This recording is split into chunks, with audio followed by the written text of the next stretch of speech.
entrance in, and then an entrance that comes out with backup generator power in case we lose power in that site, and it will feed the Tech Village site. This is built on 3 rings, and it's important to have these hub centers with continuous power to make sure that the network's functioning 24/7.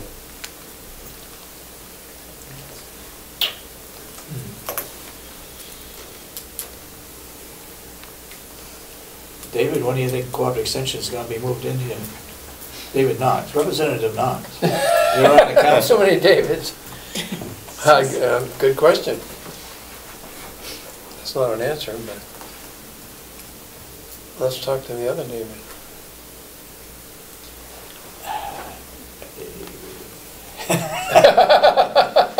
I have a question. How difficult is it to tap into the line if it goes up Route 16 and into our old building, or the building we're currently in, and then pull it in a year and a half or 2? Pull it down here? Yeah. You keep talking about going up 25. Aren't you going to go up 16? Yeah, no. Let me show you the current map. I don't have extra bills. I need to read it out.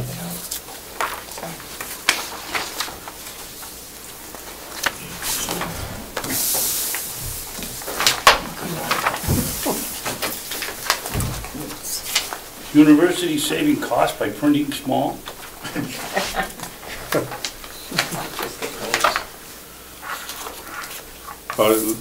Yeah, that map is pretty small. This is, if you Google Network New Hampshire Now, or type in networknewhampshirenow.org, all of this is online in this. You can expand that map. Well, I'm sorry, Dave, I can't read this at all. It's Conway, and there's no route numbers. That is going up Route 25. Route 25 doesn't go to Conway. That's my point. 25 across, then up 16, yes. So in Ossipee is where the line would cross into 16? Yes. So it is going to go up 16 to Conway? Yeah. Yes. Okay, so the only question then would be coming back down here to the complex. From West Ossipee. From West Ossipee. Right. And you don't have fiber optics lines from there to here that you can tie into at this point?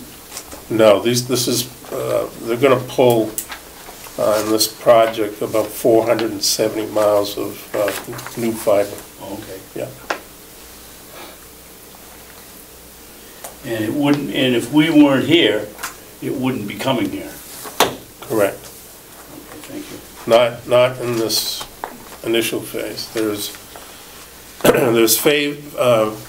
planned phases beyond the next. This is a 4-year project. Beyond the next 4 years that would make this available to private entities. Fairpoint, MetroCast. There's a group in southwestern New Hampshire which is already established called Fast Roads, and they would tie into these 3 rings and offer commercial services to say a location like this. So I guess I'm still a little confused. What is it going to do for not only extension when they move here, but what other benefits would we gain through the nursing home, jail, or administration building? Sure. What kinds of benefits would we derive as a result of this coming into this complex? Okay. If you look at the second page, there's a long list of benefits. But what broadband fiber technologies does, which you don't have currently, is it's a symmetrical circuit. That means that you can receive and send at the same rates. What does that mean? It will allow us to have the broadband necessary to do two-way interactive video for extension. For example, we're planning on connecting this network to Spalding Hall on campus, where we have our plant pathology lab. So instead of taking samples of diseased plants down to UNH, which we currently do, we'd be able to hook up with a video link. This bandwidth provides high definition television quality video, so we could do plant diagnostics. In terms of streaming video, much streaming video is buffered when it comes down. This would allow immediate access to video.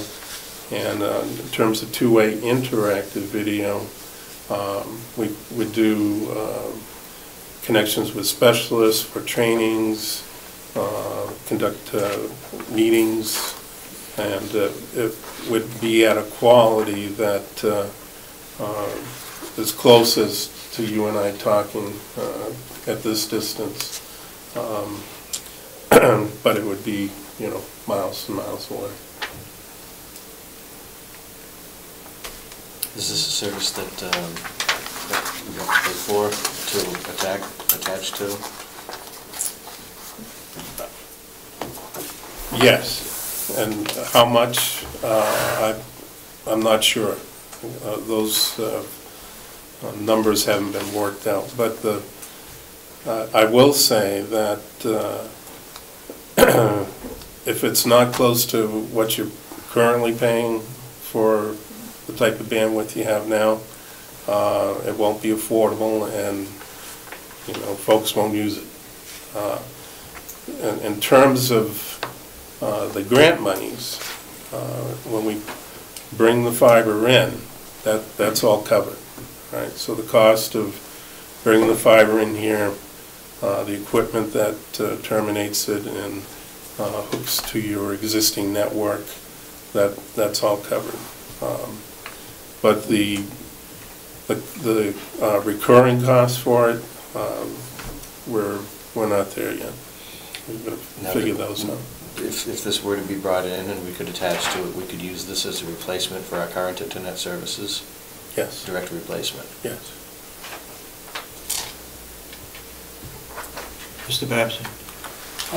Getting back to your original question, so if you're going to go up Route 16 and you're going to go to the college up there, would it be a minimal cost to connect to our building as you go by? So the only real cost is going to be coming down from West Ossipee to here if we do it. Yeah.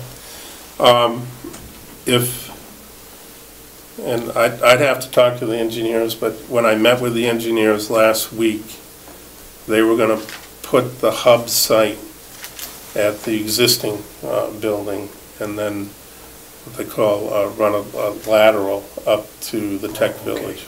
All right. So if They do this If to it was a coming building here. that's a rentable building? I mean, they can run these fiber optics and have that hub at the present Cooperative Extension office? Yes. Even though it's a rental type thing?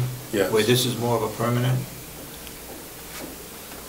we are working with landlords and bringing them into offices where we are renting, yes. And when do you see this workable? What's the closing date, or what's the final? When the final date for having the complete network up and running is 2014.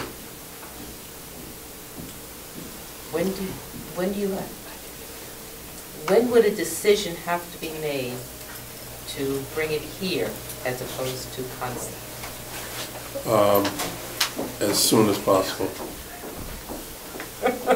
Yeah. August 22nd? That would be tremendous. What happens in August 27th? Delegation Oh, meets delegation August meeting, yes, 22nd. right. Go ahead, Robin. I had a question, because currently on the campus, we're running different networks. So each building, we're connecting in via VPN to some other building. Say we're running our Chronos system. Will this capability allow us to run seamlessly and run one network if we? Yeah, Bob and I met a few weeks ago and talked about your internal network. This grant wouldn't cover any of your internal network per se. So, but if you have existing connections between buildings, that it would continue to function in that way as your internet provider. You do have fiber running between some buildings. We have fiber optic running between the old nursing home and the new building, and We have piping in, we don't have the fiber is actually run. It is? It is run Okay. now, yeah. Okay. And there's also conduit that runs to a telephone pole right outside this Right. building here. So that line could easily be extended to this building. The jail would have to run externally on poles, but we could get it there, I would think. Yeah. And to the courthouse as well? We'd have to look into that, I'm sure, but I don't see any reason why not.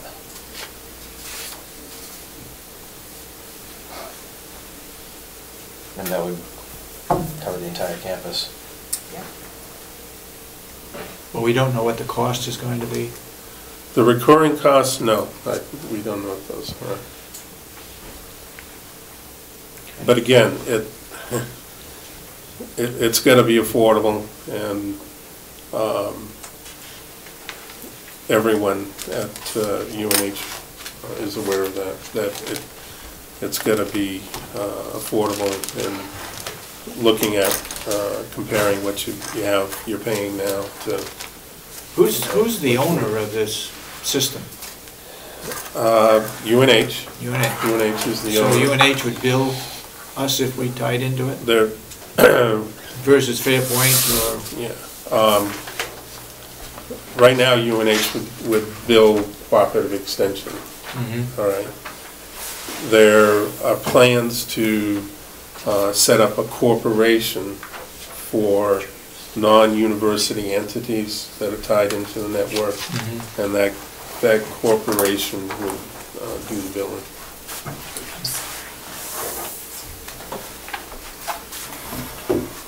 Anybody got any questions? I would hope that fiber optic system would come to this complex. If you could make We don't that, want to pull it here and then have extension not connected. That's an Say issue. that louder. But we wouldn't pull it here if cooperative extension is downtown Conway.